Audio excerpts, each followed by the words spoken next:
All right, I think we'll go ahead and get started. So welcome to everyone, especially welcome back after a hopefully very nice holiday, very important holiday for those, who have given their lives for us and in service to us. Allie, thank you so much for putting the agenda in the chat now for everyone as well. And I've been gone, I've gone on vacation, like, woo! So it was so nice. I did miss everybody, but I will say that too, just because if there's anything really important that you want me to address sooner than later, please go ahead and send it again to me, because I really honestly did not check email except for once or twice. I had a little slip and I didn't. So it was great. And but I just want to make sure that you know that. So you can send anything updated to me to the top of my email list. Again, welcome back, and thank you for being here for our Inclusive Excellence Council meeting. We're going to go ahead and begin with our land acknowledgement, and I'd like to see if someone would like to volunteer and read this for us today, please.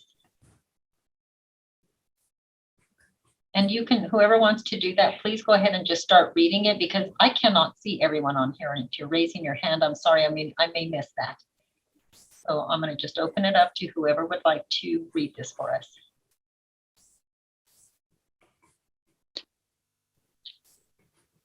Good morning, Dr. Romero-Leggett. Good morning, Dr. Romero-Leggett. Founded in 1889, the University of New Mexico sits on the traditional homelands of the Pueblo of Sandia. The original peoples of New Mexico, Pueblo, Navajo, and Apache, since time immemorial, have deep connections to the land and have made significant contributions to the broader community statewide. We honor the land itself and those who remain stewards of this land throughout the generations, and also acknowledge our committed relationship to Indigenous peoples. We gratefully recognize our history. Thank you very much, Dr. Rival. Really appreciated that, and how we honor that in opening our Inclusive Excellence Council meeting. Allie again has the agenda in the chat. In terms of updates, Dr. Zydonis, unfortunately, Dr. Zydonis and Gina could join us today, but they will share their updates at the next meeting, and we'll send something out sooner if there's something more urgent. You'll be receiving that before the next IEC meeting. Otherwise, they'll update us at the next meeting. I think we have next, congratulations slide. And for those who didn't know, Dr. Gonzalez, who has been our Associate Vice Chancellor for Research and Evaluation in our office, has accepted a position as the chair in the Department of Environmental Health Sciences at Tulane School of Public Health and Tropical Medicine in New Orleans.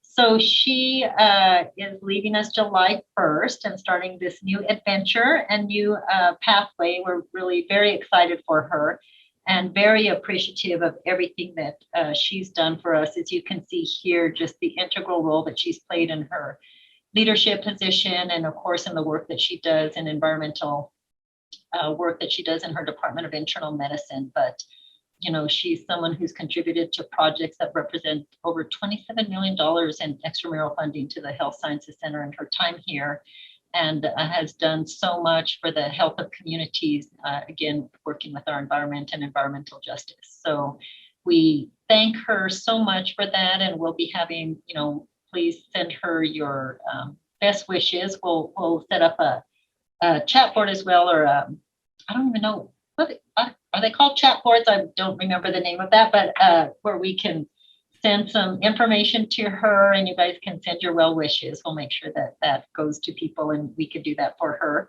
And just a huge congratulations and deep gratitude to her. We're very excited for her.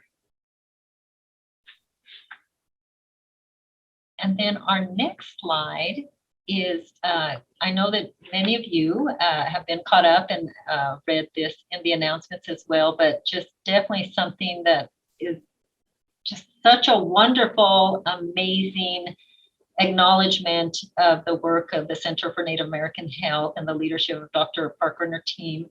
But again, approved as a public health institute by the National Network of Public Health Institutes, and they become the third Indigenous PHI nationally, and the second program here in New Mexico to join this network as an acknowledgement and the ability to also further expand their public health activities. So very, very proud, very excited about what this means for tribal communities in New Mexico, and appreciative of the work of Dr. Tassie Parker and the amazing CEMA team. So congratulations.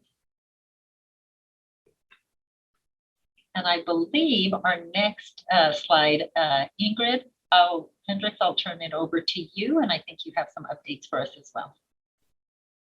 Yes, thank you, Dr. Romero-Leggett. I just wanted to share with everybody, I know I've shared with some people, but we've put together an annual report that we've put in the digital repository for the JEI efforts that we've done here at the Health Sciences Library. And a special thanks goes out to Verena Kosovich. She did a beautiful job creating that report. And of course, Colleen Molesky, who's the chair of our JEI committee, has done really great work getting that together, and all the initiatives that we have going on in the library. And of course, to Melissa Reflison, our new director, relatively new director, for all of her support, both financially and just through her leadership for all of our JEI initiatives at HISLIC.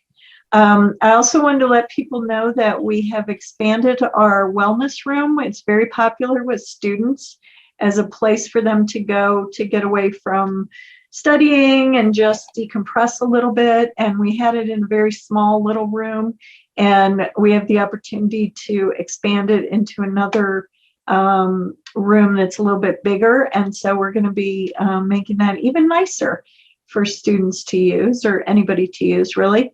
And then we're also putting together a Pride Month display. Actually, it's already up because people are on it over here. And we've got a lot of ebooks. We've got some documentaries, all sorts of different things on our website that people can use if you want to refer students to, or use it in classes, etc. All sorts of good resources for people there. So I'll put the link to that in the chat. And that's it for me. Thank you so much, Ingrid. And this is really exciting. I'm looking forward to seeing the annual report, and just the expansion in that wellness room is wonderful. And I can't wait to see the Pride Month display as well. So thank you very, very much. Appreciate that.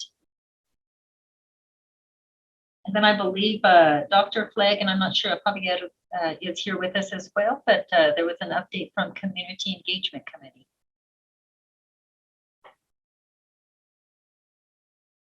Hi, everyone. Yes, I am here.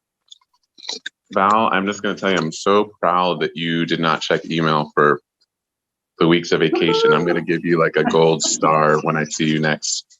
That's the best news. Best news of my day. We had our first in-person committee meeting, held it right at the HSC DEI office, which I would just mention for groups that are looking to use our space. It's a really nice meeting room that can comfortably fit 10 to 15 folks, and no huge events or no groundbreaking things from our committee. I will say that there is going to be a community asset mapping training that really helps us all to be more strength-based in our orientation toward patients and communities. It's free. The Office of Diversity, Equity, Inclusion, the City of Albuquerque Office of Equity and Inclusion, OEI, and the Native Health Initiative are co-hosting that physically on our campus next Friday, June 10th, 9 to 11 a.m. And I think Ali is going to send out that invite. You do have to RSVP. We have about 10 more slots before we're going to close it. So that's a big community event. And we're really hoping, Dr. Romero-Leggett, to do a better job coordinating the kind of community engagement and community events calendar across HSC entities. And that's something that we're I guess trying to figure out. It probably isn't ultimately the domain of our IEC or our community engagement committee. It's probably more the domain of Dr. Zianonis's office, who did attend our second to last committee meeting to decide exactly how that looks. And, just reminds us that we want to be good partners in this. We don't want to create any energy in any of our IEC work that is seen as overstepping our bounds. But I think we help to get a good conversation started, and we'll hopefully have something within a few months that is a more coordinated. You could look and see where where is the HSC involved in community engagement in the week ahead, and right now we just don't have that. And so there also can be times where we're planning really great events, but that are completely conflicting, and trying to get the same population to an event, but we have no idea that someone across the HSC is planning something similar that same afternoon. So I'll leave it at that. Again, Val, very proud of you for not checking email. Thanks. I'm proud of myself. So no, this is going to be wonderful. I'm really excited about this. I know all of us are, and it's nice to actually have a place to go to know to do that, and then also helps might also help cut down on a lot of the emails that people receive. And again, sometimes that duplication of efforts. And we also find nice opportunities a lot of times to do some things together and partner on some events that, again, sometimes might be duplicative. But I'm really excited about that. We will work with communications and marketing so that we can figure out the best way to do that, and kind of links or where and how that'll work out. So I'm excited about that. Appreciate that very much. So thank you. Very exciting news. I think Dr. Sanchez, you had a couple things that you want quick updates as well that you'd like to share. Well, happy Memorial Day weekend, everyone. I hope you had a great time with family and friends. And I think many of you were celebrating your own children's graduations, like Valerie did with her daughter and son. So congratulations to all of you for that. In terms of Heritage Month activities, I want to thank everyone for helping to make Asian American Pacific Islander Heritage Month another successful opportunity to come together, recognize that community's efforts and contributions. And, we've had a number of notable national speakers, as well as our own faculty, learners and staff participate in providing their perspectives and lived experiences at HSC. Going into LGBTQ Pride Month, just another opportunity for us, all the entities, to share their events. As mentioned by Hislick, Ingrid shared their wonderful website. I just noticed it, and I saw a number of people share their admiration for it, and thank you, Ingrid. And that's up the entire month. As well as on June 15th, UNMH is sponsoring to be a part of the Pride Parade. And we want everyone to go out and support and walk with UNMH. And I'll ask Fabian and Cameron in a second to share any additional messages on that. I'm sorry, that's June 11th. The parade is June 11th. June 15th, we'll have Dr. Kano from Comprehensive Cancer Center and Dr. Nelson Sanchez from Weill Cornell Medical Center talk about their multi-institutional grant, and UNM is a partner in that, is a co-PI. Dr. Kano is a co-PI on building the next generation of LGBT cancer researchers and talking about cancer epidemiology in the LGBT community, and how their grant is going to support the development of more researchers in that area. And then lastly, so far, we've also have Dr. Luke John Day, who's the Chief Medical Officer from Suckenberg, San Francisco General Hospital, and is the incoming president of the Association of American Indian Physicians, talk about enhancing efforts to support LGBT communities through hospitals and through national organizations. And Dr. Luke John Day identifies as gay and is a part of the Oglala Lakota Nation. So please, if your entity or unit is having any event, please share that information with Jose. He's done an excellent job of posting on our webpage. So thank you again. Thank you, Dr. Sanchez, and just again, continue to just be very honored and impressed by the amazing speakers that we have and the topics that are covered in each of these Heritage Months. Just really been so important, and the wonderful collaborative effort again across the entire HSC. So thank you for that.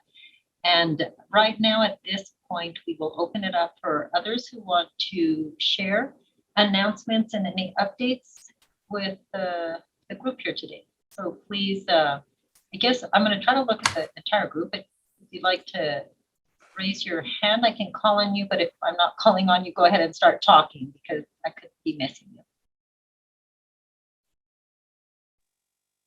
Good afternoon, Dr. Romero-Leggett. So I wanted to thank Amy Green and Dr. McKennell for agreeing to co-chair a pathway initiative gathering that we're continuing to advance. So these are a variety of partners across the Health Sciences Center and UNM that are coming together. Thank you, Dr. Romero-Leggett, for your leadership. We're going to be collaborating with community partners to advance a variety of pathway initiatives. And it's been uplifting to be part of that effort to align our efforts statewide. And I am grateful to Dr. Flagg and Javier for chairing our community engagement committee as part of the Inclusive Excellence Council. As part of the slide that Dr. Flagg shared, we're coming together with the Dr. Martin Luther King Commission from June 24th through 26th to advance the Youth Leadership Conference. This will involve 150 middle and high school students. And then we will be reconvening with the National Hispanic Institute from June 12th through the 19th to host 150 high school students at UNM and the New Mexico State Capitol. Thank you so much, Dr. Roybal, for sharing those updates. And if people are interested in that and find more, they can find more on the enlace at the website in regards to these, or where, or do you have some links you might share? Yeah, we've shared it multiple times through HSC Connects and the UNM Minute. And regarding the Dr. Martin Luther King event, you can find that information on the Dr. Martin Luther King Commission website. Wonderful. Thank you very much for sharing important information, and good to hear about all of that. And we're excited about the upcoming LDZ now in June, and I'm sure we'll be hearing more about it and seeing a lot with these 150 youth that are coming in for that. Thank you. And Amy, I think you just mentioned something there. Would you like to just let people know what you had put in the chat there? Sure, thank you. I was just thanking Dr. Roybal for mentioning the Health Professions Pathway Committee. We are a fairly new group. And so actually our committee's task at the moment is to identify other members. And we have opportunities for both full committee membership, if it's something that you're really passionate about, health professions, pathways, or pipelines, especially through, a DEI lens. This would be a great group. Please let us know of your interest, but we'll also have opportunities to join the working groups, which will have themes like academics or student co-curricular experiences, community engagement, things like that. So if you have less time to be involved, but certainly want to contribute, there's opportunities to do that as well. So I've put my email in the chat there. If anyone's interested, you can connect with me. Thank you, Amy. Appreciate that. And again, for your co-leadership there as well with Dr. McKennell. Thank you. We have a few more minutes for other updates and announcements if anyone would like to share. Dr. Romero-Leggett, I have a couple of updates. Hi, everybody. Fabiana Armijo from UNMH, Office of DEI. So JP mentioned the Pride Parade. So the hospital's planning that. If anybody wants to join the parade in March, we'd be happy to have you there. There's a couple of other opportunities at the parade. And then additionally, the LGBTQ Collaborative has about 5 or 6 events that we have planned. So some will be virtual, some will be in person, kind of smaller gathering, but communications will go out through the different entities, through the communications people. So I'm working with Misty Salas here at the hospital to put together a plan. But we hope to see you all out. We're doing some fun stuff. There will be, one of the events will be drag trivia. So we'll have 2 drag queens hosting a LGBTQ trivia night at the UNM faculty club. And a couple of other speakers. I think Al Ray Nelson from Donate Pride will be doing a virtual event. So we'll send some information out, but we hope that you all can join us. And if you have any questions, please feel free to reach out to me or to Maria Bustamante, who's on the call. She's the other half of the DEI office for the hospital, or Cameron. He chairs the LGBTQ collaborative with me. But that's it. Good to see everybody. Great. Thank you so much, Fabian. Good to know. And that sounds fun and exciting. And we're just excited to be back together again and leading the way. This is going to be great. Thank you. Any others? Just going to quickly scan here. Okay, I think we're doing well.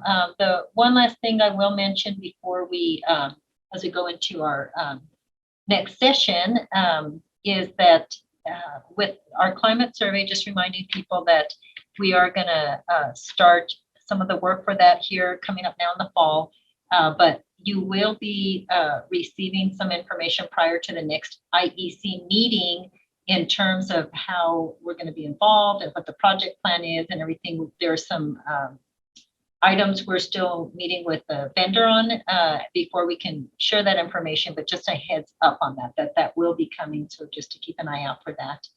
And so that's it on climate survey there. And that will be something that will go on for essentially from the beginning to the end, where we have action plans and we're sharing information and the data and everything. We'll start the beginning, just the general timeline is start some of the general informational work in the fall so that we can do our focus groups before the holidays. And we'll all be, part of that in terms of trying to get as many people involved in those focus groups that will inform the survey and the assessment that we'll be sharing. And then we will launch the survey in the spring and then do all the data analysis over the summer and everything so that we can have information at the end of the summer, early fall out to people, and also then create our action plan around that data. So just a little heads up there. So our next, and what we're very excited about today and very appreciative of this really vital training that we're going to have today in session, I just want to offer my enormous gratitude to Dr. Crandall and Fabian Armijo and Maria Bustamante for offering this training today.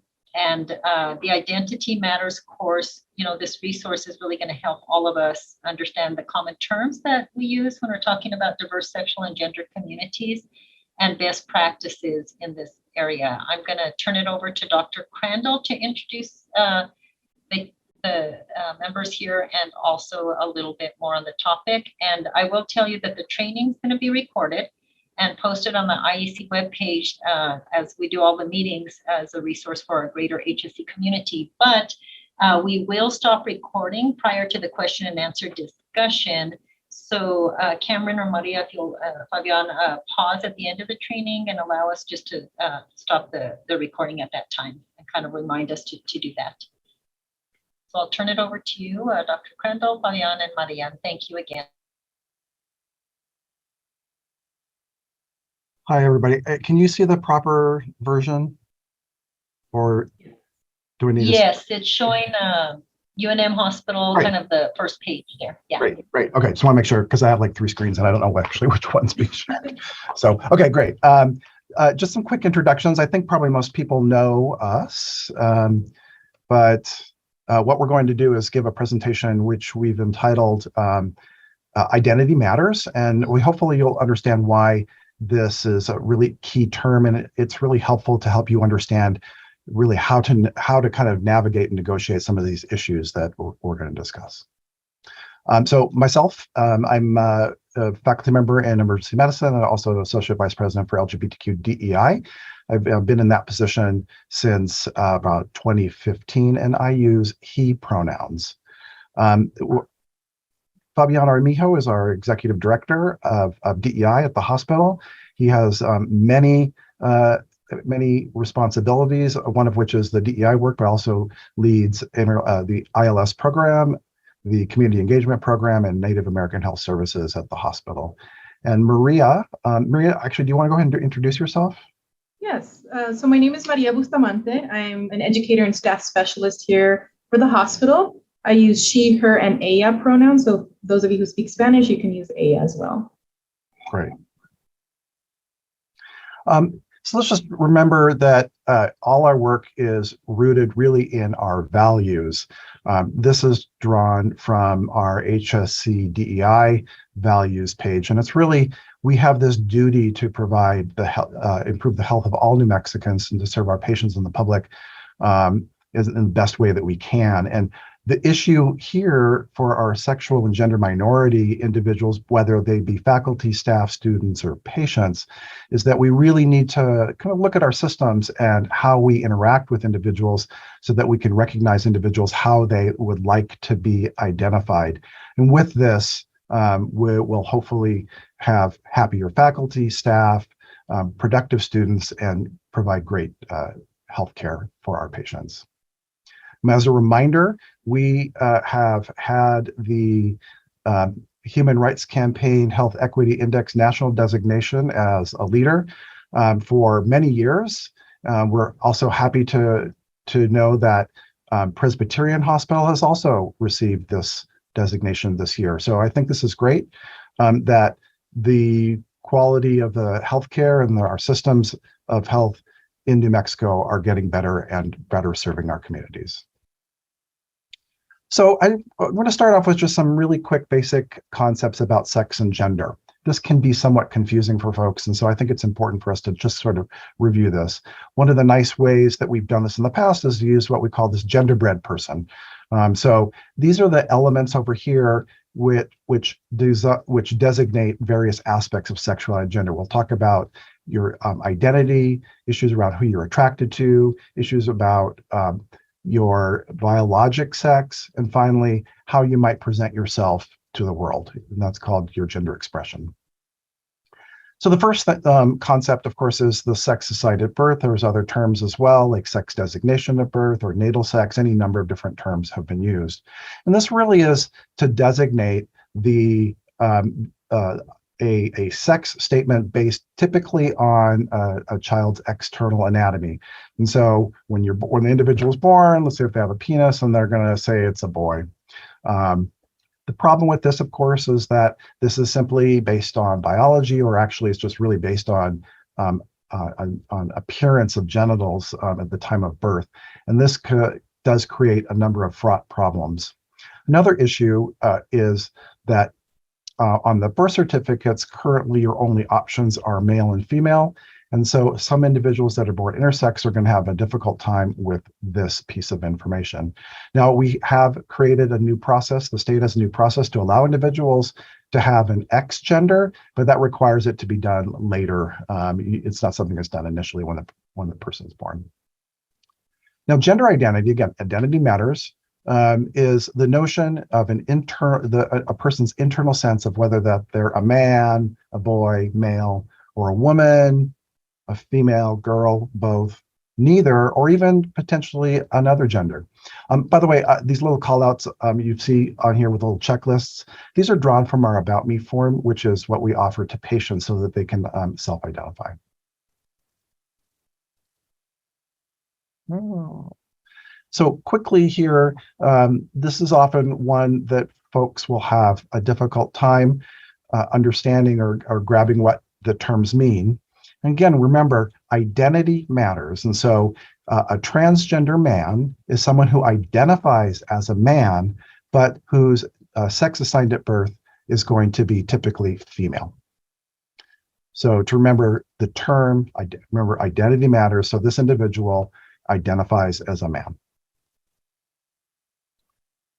In contrast, a transgender woman is someone who identifies as a woman or girl, and whose sex assigned at birth or sex designation at birth is male. You'll often hear the term cis or trans. So the The term trans actually comes from biology and chemistry, where we look at how molecules align in some of these, chemical formulae. And so a trans individual here, so the sex assigned at birth may be on the left here, maybe it's male or female, as contrast to what's on the right here, which might be their gender identity. So when their sex assigned at birth and their gender identity are not the same, this is the word trans, which really means it's opposite on the other side of the molecule. And so we've created this term cis, which goes along with the same kind of chemical notions. When sex assigned at birth and gender identity are the same, that means cis. So what is this term cis? Here the issue is that sometimes people want to say that, well, I'm not, what words should you use if you're not trans? You shouldn't say, well, I'm normal, I'm not trans, I'm biologically something. The correct term, and which is really created out of this notion to designate how individuals might not be trans, is this notion of cis. And so you'll often hear people identify themselves as a cis man. So I identify as a gay cis man. One other notion which often folks will have a difficult time with is this notion of gender non-binary, gender queer. Also, sometimes you'll hear gender non-conforming.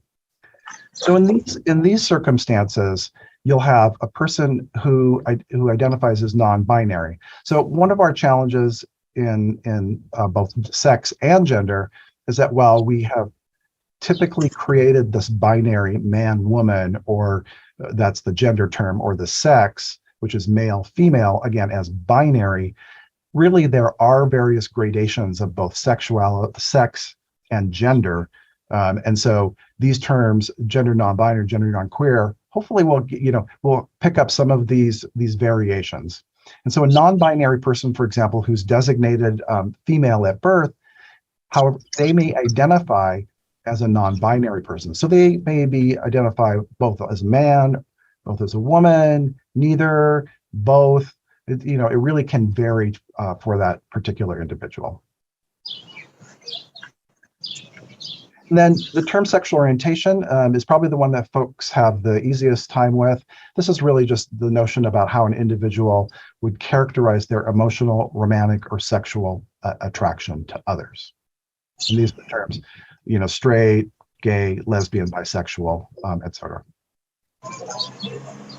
Then finally, one last term, which is important to understand, is the term gender expression. Now, here we have taken pretty hyper masculine and hyper feminine images to really just sort of to designate that gender expression itself is a cultural phenomenon. It's really how you identify and how it's perceived by others in terms of the way you dress, the way you act, the way we speak. These are often the various expressions of our gender. So here on the masculine spectrum, maybe this individual is dressed in a suit, so they identify or are expressing a more masculine presentation. Versus on the right, we have someone who's feminine or feminine expressed, who here stereotypically is wearing maybe a dress. Now, remember here, gender expression does not tell us anything about sex assigned at birth, doesn't say about sexual orientation or gender identity. This is itself its own variation of sex and gender. Now, one last term it's often term that is used when discussing sexual orientation or gender identity is this term queer. Now, for many individuals, this is a pejorative word, can be triggering, in fact. And so I would urge folks to use this term cautiously, and particularly cautious amongst individuals who are older.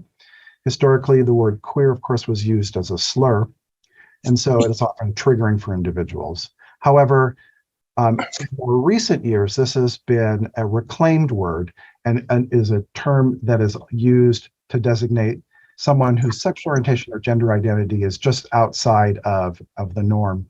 And so it's really been a reclaimed word and is meant to be used with pride.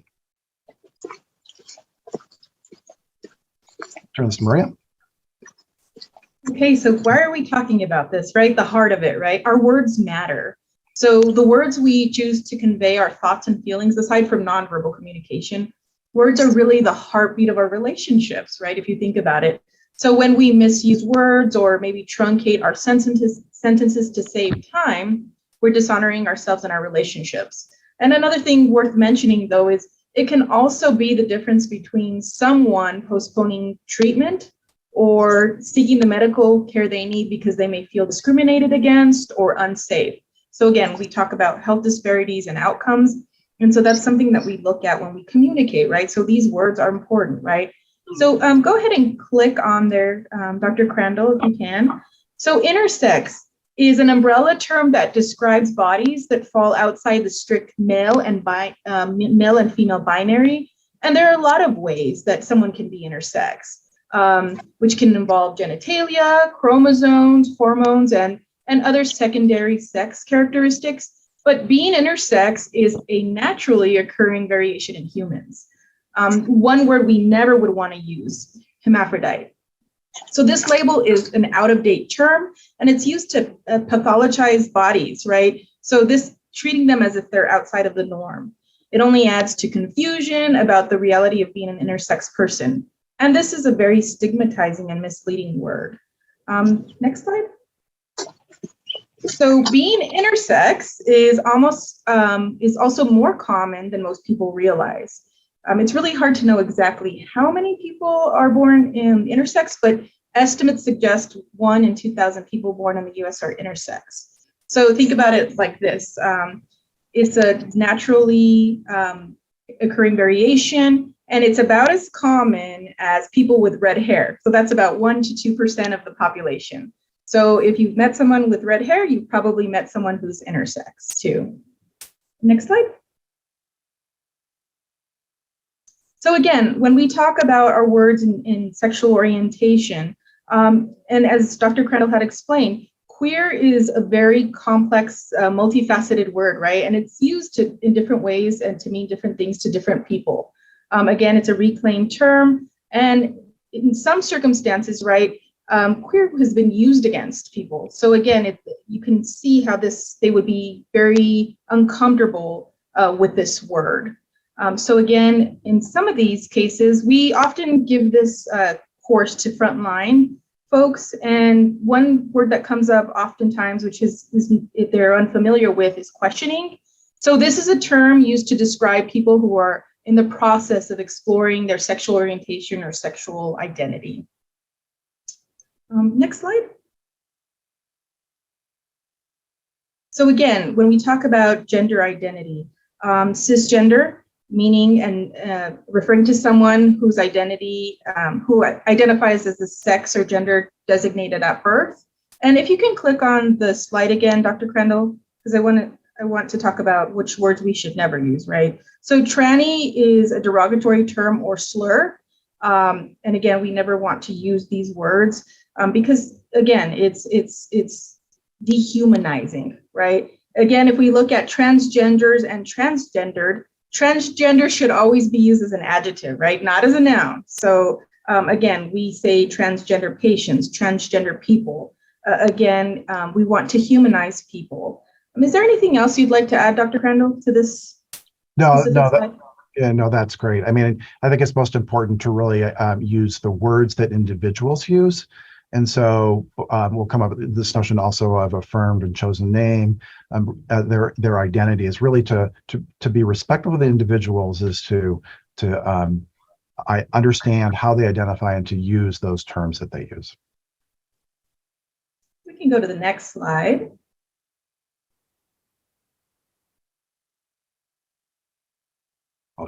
I'll pull them up here. Perfect. Again, so these are some common gender terms. Oftentimes, I know that I grew up in a very traditional household, and we tend to use, sir, ma'am, Mr., and Mrs. to show respect. But again, these are gender terms, right? So things like freshman, we can use something like first year student, policemen, guys, even something as informal as guys, it's still considered a gendered term. Yeah, so it's this is a very common challenge for many individuals, particularly, and as Maria mentioned, whether you were socialized to use these terms. Many individuals, for example, in the South, or if you've been in the military, sir and ma'am are real expectations about how you should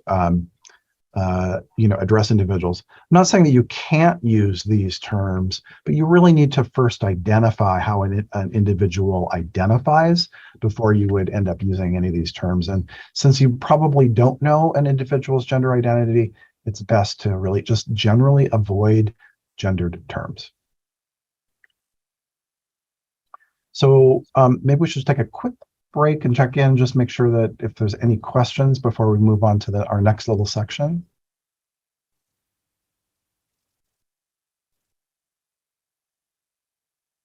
Okay, great. Feel free to go ahead and put stuff in the chat if you have any questions, or to, even just call us out. So one of the other notions that individuals often find confusing is this issue about pronouns and, when do we use them? So, and really kind of why is it important to use these pronouns? So one of the big issues is that, particularly for our trans and non-binary community members, they experience significant adverse healthcare outcomes. And so as an example here, from data locally in New Mexico from our high school survey of our high school students, we know that amongst individuals who identify, so the purplish color is transgender, genderqueer, or gender fluid. The teal color is, or the turquoise color is not sure of your gender identity. And finally, the smaller number down here, the green chili color, is the cis folks. And so you can see really important issues here. Number one, whether you're trans or unsure of your gender identity, have exceptionally large unstable housing. So really not, this indicates that their home life is disrupted and really sets them up for a number of challenging experiences. Also, using, if we ask these individuals whether or not they've attempted suicide in the past year, and really kind of shockingly here, almost a third of our trans, genderqueer, gender fluid, and unsure gender identity folks have attempted suicide in the past year, and that contrasted to 8% for our cis folks. Really, to show that this is an issue that needs to be addressed and be aware of. And one of the simplest things you can do, again, is to respect an individual's identity, use their correct name, and use their correct pronouns. In the adult world, just a couple of things to point out. This comes from our national survey, trans survey. We know that around 50% of transgender adults report that they've had to educate their medical providers about basics of transgender care. And also leading to adverse healthcare outcomes, that many individuals have delayed getting care due to fear of discrimination. So really, what we're trying to do is to raise awareness about these issues, and so that we can teach our future healthcare providers and work with our patients currently to provide the best type of care.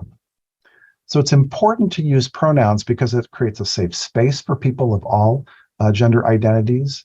It's a way of basically showing respect and honoring how a person identifies. It really sets a tone for allyship. It can really make an important difference to an individual to make them feel welcomed if they're recognized and honored, and particularly in a healthcare setting where individuals are quite unsure, frightened about what they may experience. Now, again, you cannot always know someone's gender by looking at them. And when someone is referred to with the wrong pronoun, this is essentially a form of misgendering, and this is associated with disrespect, dismissal, alienation, and pain or hurt. So you may be hearing about gender pronouns for the first time, but this is something that is a great learning opportunity, and we'll give you some examples about how to manage this issue.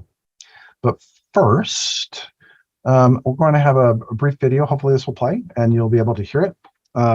These are a number of trans and non-binary folks who will talk about why pronouns are important. Pronoun. You can call me he, you can call me she, you can call me Regis and Kathy Lee.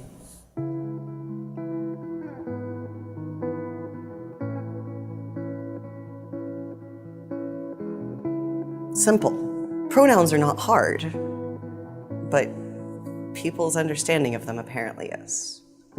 Simple. Simple. You know, I just feel like I'm not stabbing myself in the leg every 7 days with testosterone for them to call me she. Respect. I think it's always important to ask someone what they use, what honors them, and to use that. Gender, the way people look, isn't necessarily descriptive of who they are inside. Difficult. As someone who considers themselves non-binary, I have a lot of trouble interacting with people who've never interacted with someone who uses they, them pronouns. When people hear that I use he, she, and they pronouns, I think they get a little bit nervous, because what if they start using one pronoun and then they say a different pronoun in the next sentence? Then everyone will think they messed up. He, she, it, they, it's just a word. I don't like it when people call me a he. I feel like they need to be corrected right on the spot.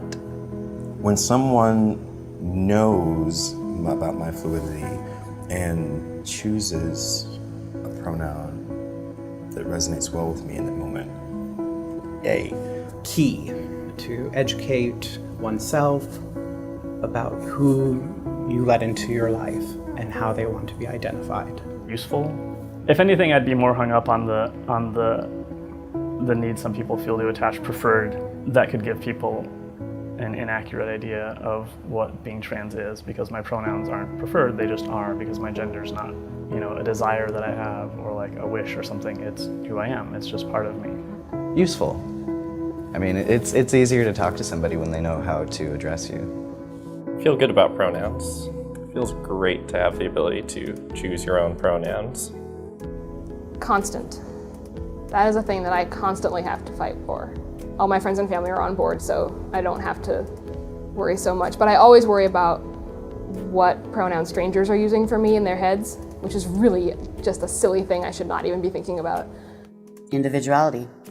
Given they might not know how to address you unless you tell them, or if they ask and you answer them. I would say patience would be the word I think of. When somebody uses my pronoun, I don't get angry, I just re-correct them and help them really understand, the importance of how misusing somebody's pronoun could be offensive. Identity, and you better get it right. In the workplace, people who persistently misgender you are actually guilty of sexual harassment. So what's more important, how you see me or respecting how I see me?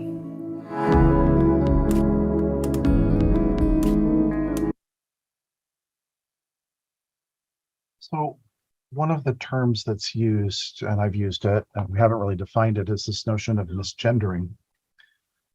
This is unfortunately an exceptionally common experience for our gender diverse individuals. And this occurs whether it's intentional or unintentional. When we refer to a person or use terms that describe a person that isn't in alignment with their affirmed gender or essentially their gender identity. And so unfortunately, this happens a lot, whether we're using gendered terms, using the wrong pronouns, or this other notion, which is the term dead naming. And you may or may not have heard this term before, but dead naming is when an individual refers to a trans or a non-binary person by a name that they had used prior to transitioning. This might be something like their birth name. It could even be a nickname, but it would be a term that was used prior to transition. And so it's a name that no longer refers to a person essentially that is living. That person is no longer is not correct. So that's a term dead naming. So what do you do when you make a mistake? And I'll tell you, I mean, I often have made these mistakes. You need to quickly apologize and to correct it.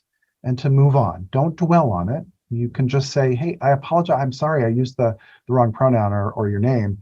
We'll do better next time, or I'll do better next time. And from that point on, use the correct pronouns and the correct name. I mean, the challenge here is that oftentimes our systems, and we'll give you an example, we'll give you some examples when we get up to our case studies. Our systems at UNM, some have set us up for failure. And so it is a challenge to necessarily get the correct gender, the correct names, because our systems aren't always aligned to give you that information. So now if you don't know someone's pronouns, what do you do?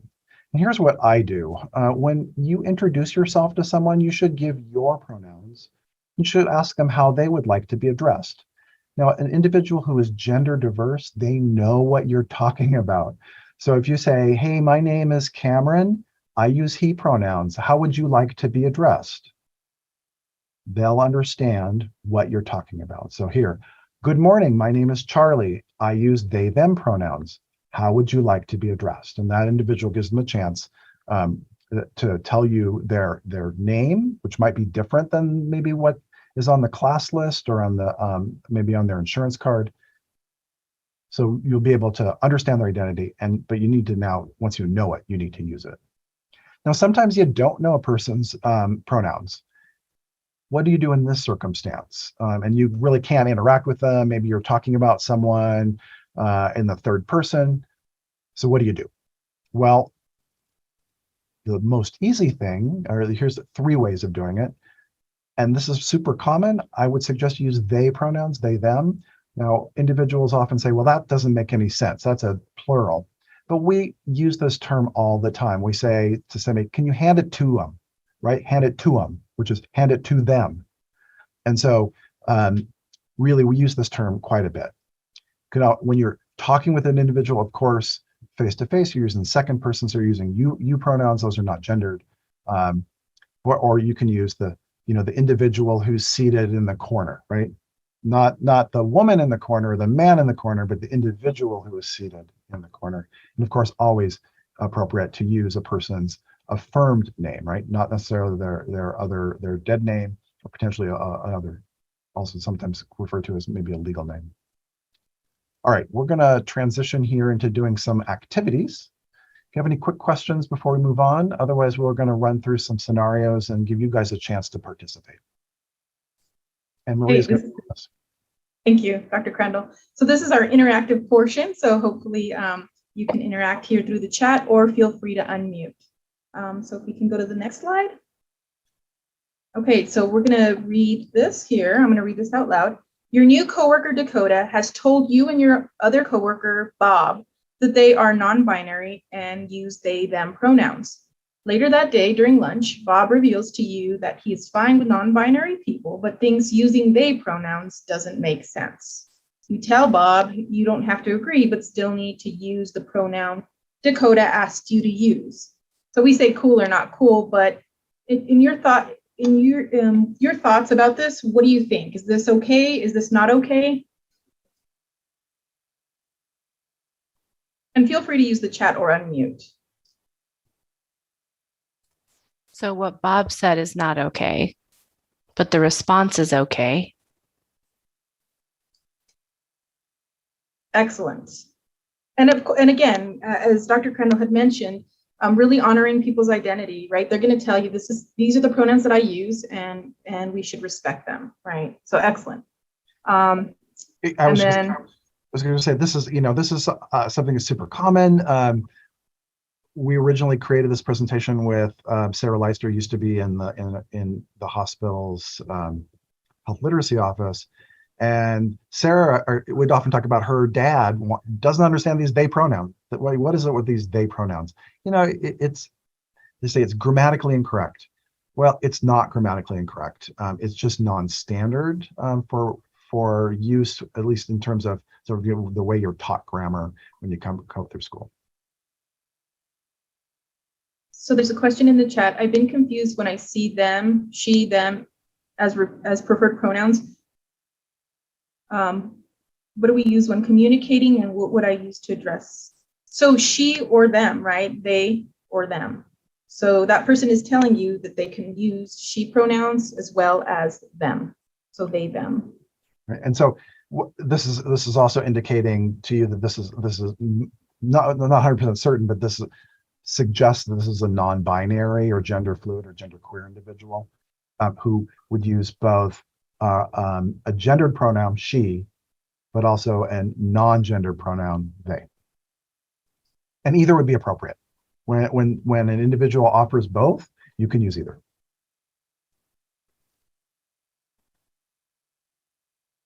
We can go to the next slide. Okay, so what do?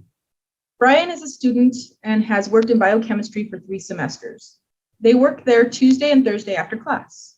Since the beginning of the semester, Brian's supervisor, Dr. Y, notices they've come in looking tense and distraught after their class. Dr. Y asks Brian, what is the matter? Brian says their professor continues to misgender them in class despite being corrected. Brian wants to drop the class, but is afraid of how it will affect their GPA and the scholarship they have.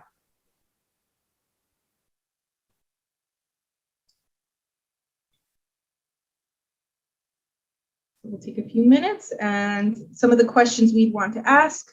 In your opinion, what are some ways you can support the student? Name 3 interventions you can provide to the student to help empower them. And what are some resources or policies you can provide to the student? Can you go back to the previous slide, please, for just a minute? Thanks. Oh, come on, Amy, you don't have it memorized? No. I know whose voice that is. I can't see anything other than the screen. I'm still eating.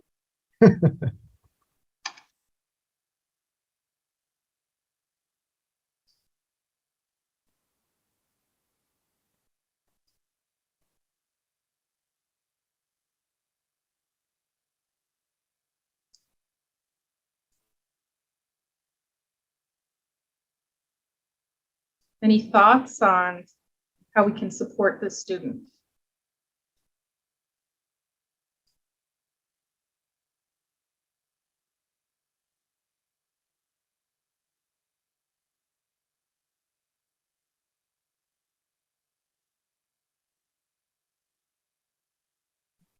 Do individuals think it is important to support the student?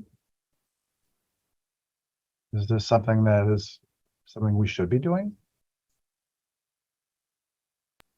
Absolutely. So how do we do it?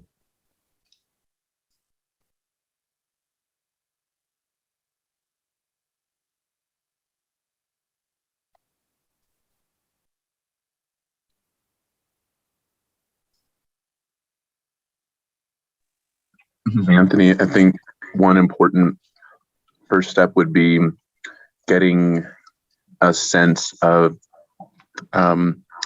what the student would like, and maybe giving some options of how I could use my position to advocate for them, but of course getting permission and really a pulse of, maybe they feel like they wanted to have someone to share it with, but they actually don't want any action taken.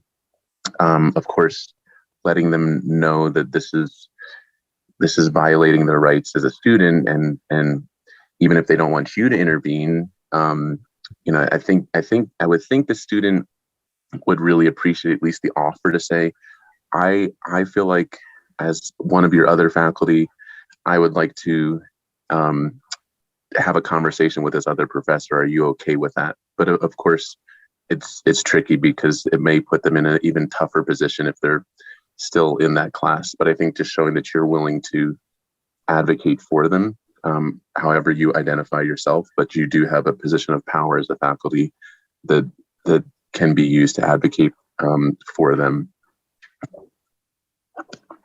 So another possibility, thank you for that, is to reach out to a confidential advocate. So this student was directed to reach out to an advocate and was able to file a complaint against the professor.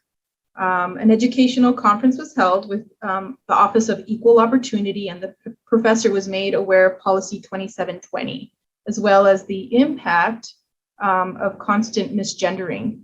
And it was the impact that it had on the student, right? Another resource, and we're going to talk a little bit further down this course in the slides, but the Lobo Respect Advocacy Office was also called in, and the student was able to be transferred to another class with little academic disruption. And in the chat, Elena points out this is a potential violation of Title IX, which has to do with gender equity. Angela, I agree. Yes, just also ask them how they would like to be addressed. I think that though the individuals probably said this, but the faculty members just not getting it. And yes, we do have a lot of resources, which we'll get to.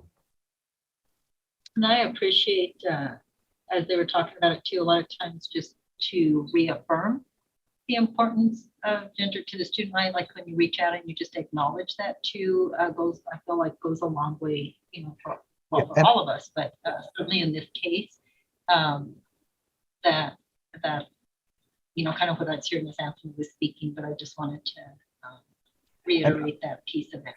And I think it was important what Anthony mentioned in terms of making sure that this is, I mean, it's a difficult line, but like making sure the student is supportive, and depending on how you would interact, of course, you know, you can definitely refer the individual, but whether or not you end up speaking to that other faculty member is, of course, something you should work with the student about. All right, next case.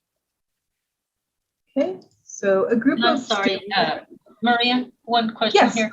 Are you all, did you say at the end you are going to speak to some of the resources available, and you'll maybe explain a little more about Lobo Respect and some of the different things that are out there? Yes, that is correct. Okay, thank you. Appreciate it. Sure, absolutely. So the next scenario, a group of students meets at the Frontier to discuss their project. Maria tells her group that she's married and has 2 kids. She jokingly says that she is glad to have some time away from her family. One of the other group members says, "Oh, did you stop being a lesbian after you broke up with Rebecca?" Maria's face reddens and says that he must be mistaken. She's never dated a girl. Maria is visibly upset and leaves. So how can the students support Maria after she leaves? What are some ways to support the student? And the other thing I would ask is what term do we use for what this other student is doing to Maria? It's a term which we have not introduced yet, but yeah, exactly. Thank you, Amy. Outing. So when someone outs another individual's, it isn't just sexual orientation, it can also be gender identity. So it's when you share a person's identity when that individual has not themselves decided to make that available for others.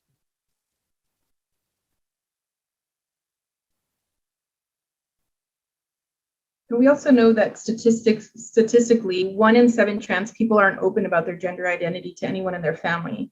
And 51% will reportedly hide or disguise their LGBTQ+ status at work due to fear of discrimination. So again, this is where outing, you know, can turn at times deadly, right, as well.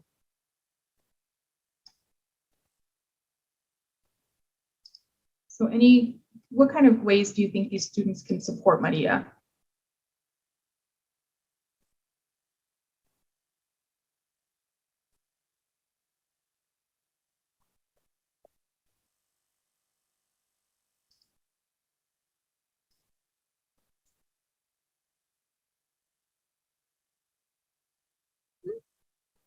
Okay, speak with the outing student, reach out to her. Yep, absolutely.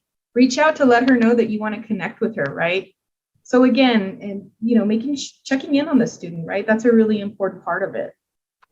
Anything else you'd like to add, Dr. Crandall, to this slide? I might say that depending on, you know, your relationships or your with the other individual who did the outing, also to speak with them and to say that's not cool what they did. So, and of course, when you do those things, we recommend that you use I statements. So it's like, I'm uncomfortable with what you did, right? I found what you said disturbing. Okay, we can go to the next slide. Appreciate that, and I think TK also had said that as well in the chat, Dr. Crandall, so thank you Oh, for yeah, bringing yeah. that up as well. And TK, thank you for mentioning that. Right. And then, yeah, as TK points out, it may be that that Maria needs to find a different group, depending on how Maria would like to have the response. Good point.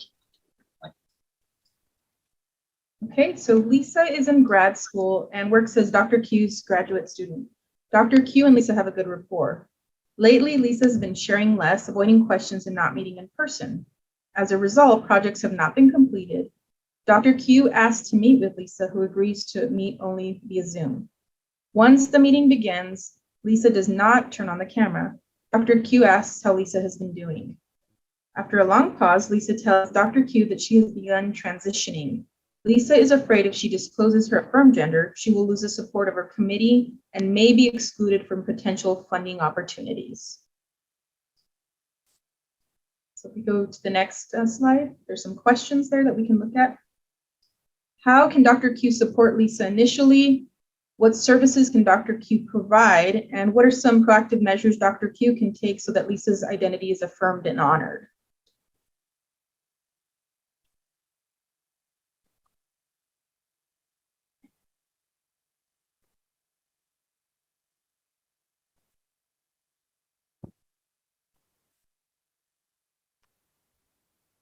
Yeah, Excellent. Ask Lisa what her preferred pronouns are. Yes.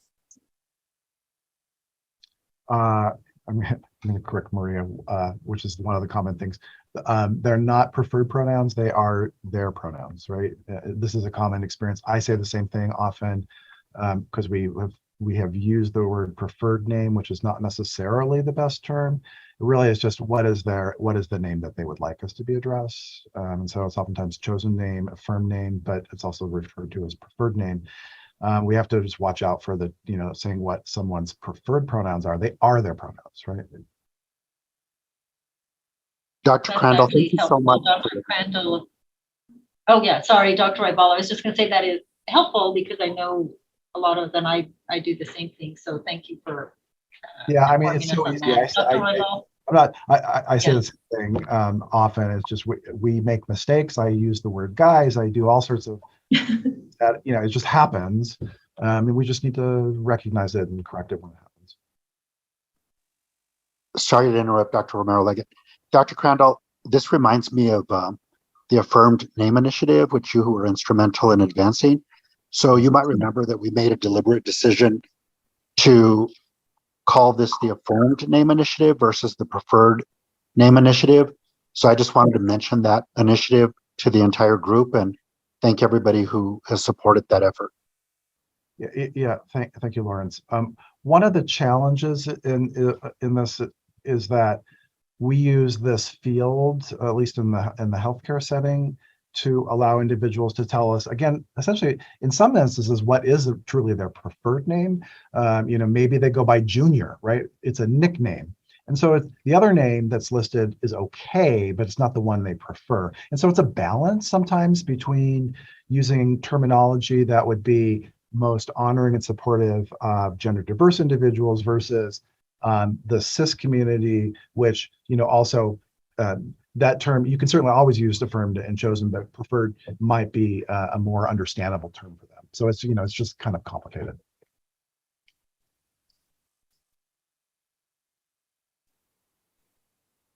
And again, we'll talk about the resources that are. I think there's some things in the chat as well. Okay. So be sure to use pronouns when addressing Lisa when the committee is present. Connect Lisa to an LGBTQ plus graduate student group or affinity space where she can get support. And again, there's a variety of resources, so thank you for pointing that out. Those are great resources. Again, LGBTQ Resource Center also has Safe Zone training, right? So again, during that Safe Zone training, again, it's understanding the impacts of dead naming someone or, some of the things that can happen to that individual. So those are all really great answers. Let's go ahead and go to the next one. I think we're running out of time here. You're teaching class, and on the first day, you are using the list the registrar sent you for attendance tracking. You call on each student and ask them to introduce themselves in class. You call on David Montoya. The student stands up and states that their name is Maria. The student is visibly upset and embarrassed and walks out. So what are some ways that we can support this student?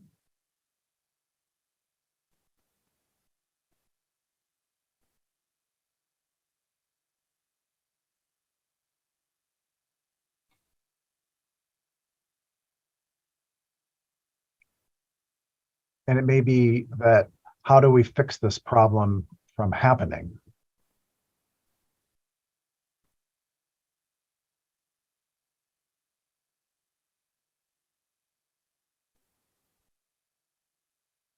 Oh, great, Gabrielle. Ask people. Gabrielle, yeah. Yeah, exactly, Amy. You know, make sure you apologize and correct it. Yes, all of those are great answers. Yeah, unfortunately, the student get leave, so it becomes a challenge. And so one of the challenges here is that we have affirmed names, and this is an issue both in the academic space where names are placed into banner and then pulled for class attendance, et cetera. And so similar in the healthcare setting where we maybe have preferred and affirmed names of individuals in the system, but it isn't necessarily something that moves over into the chart. And so you have to deliberately pull this information, and the way that it's done technically is that you have to manually fix all of these things. And so when you find these types of problems, it's great to raise the awareness and let individuals know so that they can be corrected. Certainly in the hospital, when these issues come up, we've been able to address these issues and could typically get them fixed. And somebody had already mentioned. Someone, go ahead. Oh yeah, go ahead, Maria. I've seen something else that TK put in there. But I wanted to mention, I think that's why, for all the things you were just talking about, Cameron, right now, is a good reason for when Gabriella mentioned allow students to introduce themselves, because even sometimes when things are in a system, it's not always the most updated either, right? Like if there are delays and other things. And then I was just going to mention TK, and I don't know if you want to say it yourself, but I thought what you put in there was really important as well.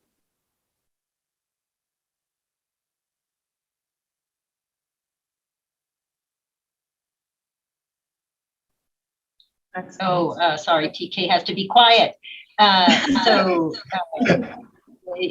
Saying, apologize to the student and acknowledge that her, afterwards via email at least, but and while offering the solutions, right? But again, that apology really important.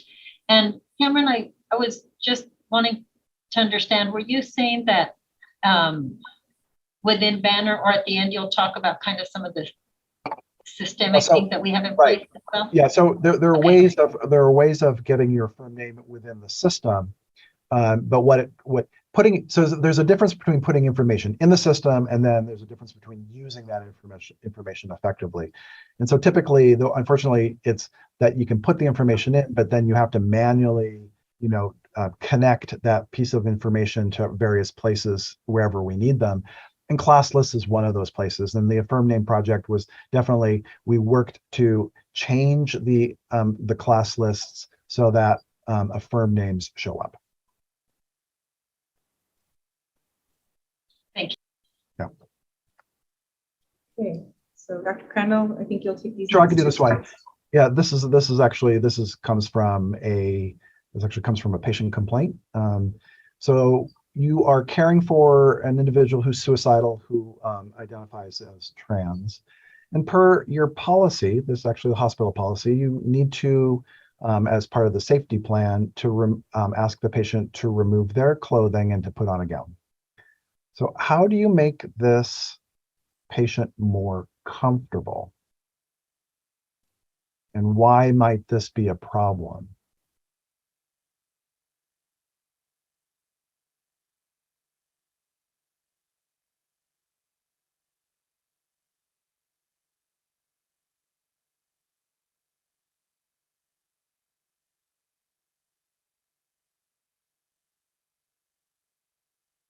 Certainly no one wants to undress in front of others. So what do you need to do to help respect the person's identity and wellness? Well, you can certainly, I mean, you're concerned, I mean, you may not want to leave them alone, right? That's the whole issue here, depending how actively suicidal, but I think, you know, there are screens, you can hold something up in a sheet and things, you know, like where you're not looking directly at them, but you're still there in case this is a high level, you know, incident, but certainly just, you know, kind of a basic courtesy thing, but keeping the safety in mind as well. Yeah. And Amy wrote something in the chat. Ask them if they want to go to the bathroom to change or if they would prefer you leave the room. Right. So, and that assumes, Amy, that they're actually in a room. Unfortunately, in this particular case, the individual was asked to change not in a room. And this is a realistic issue currently in the emergency department example, where we have, you know, every patient space is occupied by an admitted patient. And so you don't always have great options.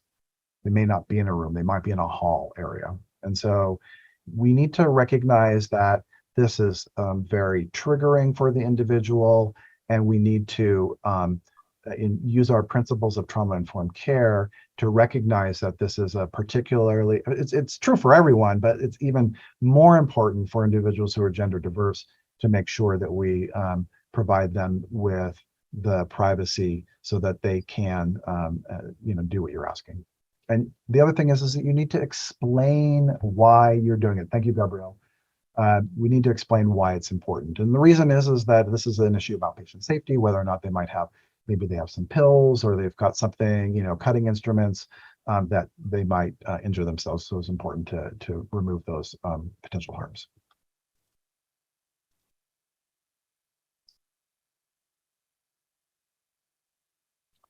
So next case, you notice that the name a patient gave you is not in the system.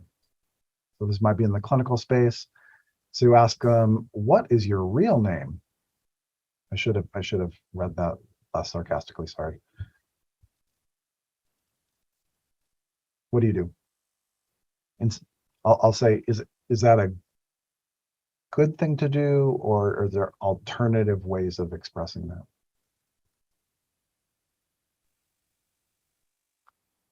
Yeah, exactly, TK. Yes. So this is an issue commonly, but this is true. Remember, this is true for lots of individuals. They maybe go by nicknames, or they have former names. You know, maybe they married and changed a name. And so it's important not to say what's your real name, but to ask, is there another name that we might find your record? You may come down to asking an individual potentially as well, you know, what is the name on your insurance card? Again, I would tread extremely lightly. That would not be the first thing you could do, but in your conversation, if it seemed appropriate, you could definitely ask, is there a name that maybe that you've used before, a name that's on your prescriptions, a name that is on your insurance card that we can use to look it up? But the issue here is not to use the word real name. All right. So in terms of our resources, there are a number of a variety of resources that we can refer to individuals to, and where you refer them to can depend on sort of the situation or what their relationship is, or their role is at the university. And this is not necessarily in any particular order, but there are a variety of places where you can go to help support individuals and to gain additional resources. So on campus, on Central Campus, we have the UNM's LGBTQ Resource Center. It's been around for, gosh, I think since 2011. That may not be correct, but it's been almost about 10 years. Great place to refer to for students, also to get information in terms of education. LGBTQ Resource Center really coordinates a number of efforts on Central Campus to improve our systems, and Frankie Flores is the director. Always can refer to OEO. that's our Office of Equal Opportunity. They provide a number of resources for our students, faculty, and staff, and can advocate for individuals. And there's also resources specifically on the OEO website for our gender diverse individuals about how to change your name and how to change your pronouns. We have a student group on the HSC campus. It's our LGBTQ students and allies in healthcare. This is a great group. If you're interested in becoming involved, certainly can just message or email me and we'll make sure that we get you included. Our hospital that Fabian and Maria represent, of course, is our DEI office. Great place, particularly for anyone in the clinical environment for dealing with particular issues. Ingrid shared our a live guide for Pride. There's also an LGBTQ specific live guide. So the library itself has a number of resources. Our office on HSC, office DEI, the office that I'm a member of, is also a great place to reach out for help. Central Campus has their own division for equity and inclusion. That's led by Dr. Zarai. Within Learning Central, there are a number of courses that are available to gain additional training. And I don't know, Maria, if you want to say anything more about what's offered. Yeah, so we have microaggressions. We have the opportunity to, we work with the Transgender Resource Center of New Mexico, as well as implicit bias training within Learning Central from the hospital side. So other options, Women's Resource Center. We also have a satellite campus or a satellite office at the Vassar House. It was a great place to refer individuals, and you don't have to refer individuals who identify as a woman. They will work on any issues, particularly if it's related to gender. And our hospital has the LGBTQ Collaborative, which is really a collaborative of hospital and HSC employees working to improve the experience in the clinical space. And finally, Term and Health Services is our medical group clinic, which offers a trans clinic, also HIV care, and they're a great place for resources, and as well as they'll do additional training. We did reference the Lobo Respect Advocacy Office. Lobo Respect was built around responding to sexual harassment and sexual violence. And so they are a great place to go for education as well as support for individuals. Outside? And yeah. Oh, I think there was one Ingrid had just put in as well too, the LGBTQIA health resource. Yeah, yes. I referenced that. That's the UNM library. So there's a live guide for the LGBT. Oh, you said that before. Thank you. The Pride one. Thank you. There are a number of professional and student organizations. I'm not going to read these, but there are a number of organizations that are available to help support individuals, and they often provide educational opportunities, conferences, as well as a great place potentially for getting outside speakers. So just sort of wrapping up here, just remember that in terms of preferred name or affirmed name, that we really want a name that is used for individuals how they identify. So, you know, maybe it says William Doe, but they go by Bill Doe. You know, that's the term that we should be using. Legal name, again, is something I've tried cautiously about. That is a notion, however, like on legal documents, formal documents, social security cards, passports, driver's license. Those are the terms that would be used. Again, not something that you should use in the clinical environment. We have gender markers, and these can be quite challenging. Cameron, sorry to interrupt you a second. I think Fabian had his hand up for a little bit, and I wasn't sure what it pertained to. So I thought, yeah. Thanks, Fabian. Thank you. Sorry to interrupt. I'm on the move now because the vacuum went on at my house. I have a tiny house, so I'm outdoors if it's noisy. But I just wanted to offer too that, you know, the Office of Diversity here at the hospital is available to any students who maybe they've transitioned and they want to get their badge name to show their chosen name on there. So I can help with anything like that. You know, if you're going to put people in touch with me or with Maria, and Cameron always funnels people my way too. And then the other thing is, you know, we do a lot of kind of one-on-one sessions too, because there are people in the health system and the hospital who, you know, maybe their child has come out as non-binary or trans, and they just kind of want somebody to talk to. So sometimes one of the other things that we can offer is just connecting people with other people who are going through that. Or I've sat in BBRP kind of outside of Jersey Jackson, just chatted with people about stuff like this and connected them to resources. So after this presentation, you know, if things come your way, please, you know, remember that the hospital we do have this Office of DEI, and we're happy to help learners and faculty and anyone that we can help with, with things like I said, the badge or other HR issues that might come up. That's all. Great, thank you, Fabian. Other ways that we can that we have supported inclusivity. Number one is to always create safer spaces. So make sure that we have the ability to have bathrooms where individuals feel safe. We're working to provide gender-free change rooms and locker rooms. I can explain what that means. That may sound kind of odd, but there is a way of essentially removing male and female locker rooms and making them agender, but still respect privacy. We should always look at our policies and procedures and make sure that they're up to date.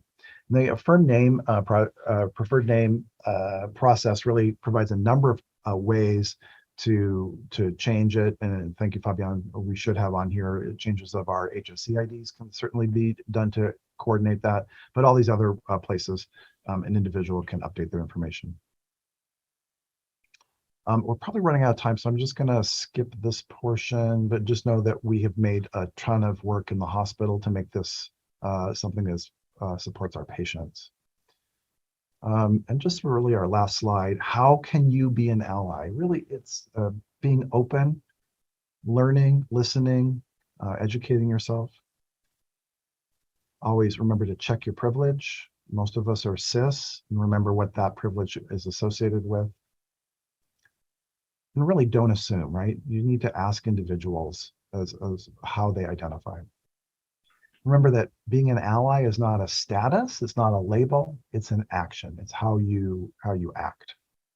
We need to confront our own prejudices and unconscious bias and know that really the terms that we use can be triggering and problematic. Remember, sometimes we mess up. We need to just breathe, apologize, ask for guidance, and move on, not to do it.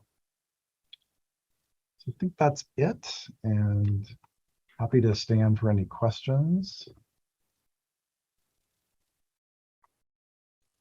This was absolutely just really so informative, and appreciated the case study interactions, the interactive piece of things, and talking through, and people being very engaged, but really appreciate this very important information. And if people are interested in being part of some of this or doing things, do they reach out to you all, whether it's Maria or Cameron or Fabian? You can do that. Yes. And just to thank you again. I don't see any hands raised. Well, I know Fabian, yours probably you can put it down again because I do that all the time. But if you have a question, please state it. But today's session and training was something that I really want to make sure that we do periodically as part of Inclusive Excellence Counseling, so that we are educating and informing our greater community here. And really thank you all for joining and being part of it. But again, Maria and Cameron, Fabian, just thank you so much for the work that you have been doing for many years. And everyone who, again, is involved in this too, but for sharing this today and having this great training session with us. Thank you. And I think I don't see any questions here, any other questions, but again, can reach out by email. Yeah, I can hang on too if somebody wants to ask something at the end. Thank you. Appreciate it. And thank you. We will see you all soon. And we'll be in touch by email soon. Thank you.